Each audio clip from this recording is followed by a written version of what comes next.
Өте дәмді әрі өте пайдалы паштет дайындайтын боламыз. Ең алдымен менің каналыма жазылып, лайк басып, комментарий қалдыруды ұмытпаңыз.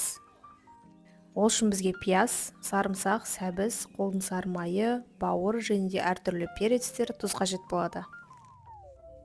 Алдымен пиязымызды төртбұрышты етіп турап аламыз.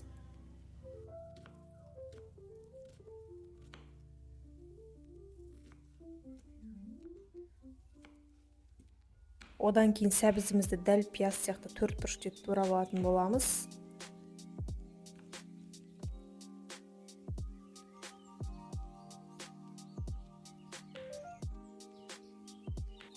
Және сарымсағымызды да турап алатын боламыз. Бауырды турамастан алдын ең алдымен өзінің сыртқы пленкасынан ажыратып аламыз. Одан кейін төртбұрышты етіп видеодағыдай турап алатын боламыз.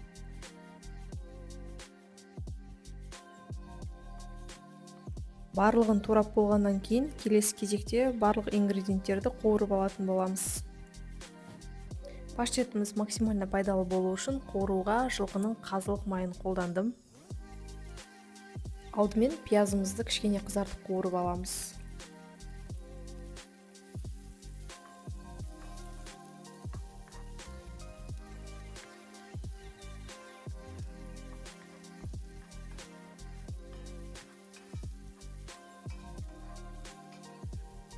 Пиязымыз кішкене қызарып қуырылғаннан соң сәбізімізді салып, тағы да біраз қуырып, үстінен бауырды салып, чеснокты салып, жақсылап араластырып қуыратын боламыз.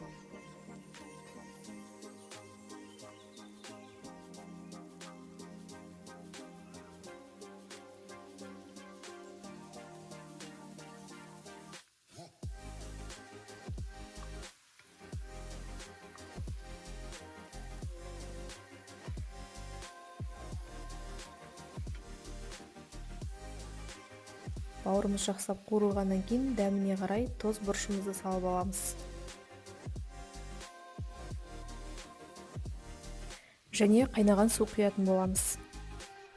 Жалпы паштетке мен бауырды 2 сағат қайнатып пісіріп алатын боламыз. Сол кезде бізде ішіндегі бүкіл паразиттері өлетін болады. Сол кезде біздегі паштетіміз максимально пайдалы әрі дәмді болып шығатын болады.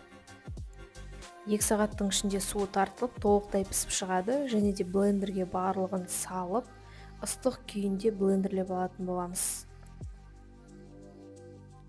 Блендерлемес бұрын осылай сарымсақ және қолдың майын қостым, сол кезде сіздің паштетіңіз өте дәмді шығатын болады.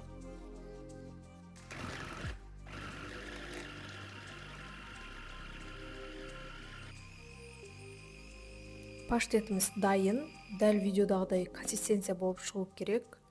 Ал ас болсын!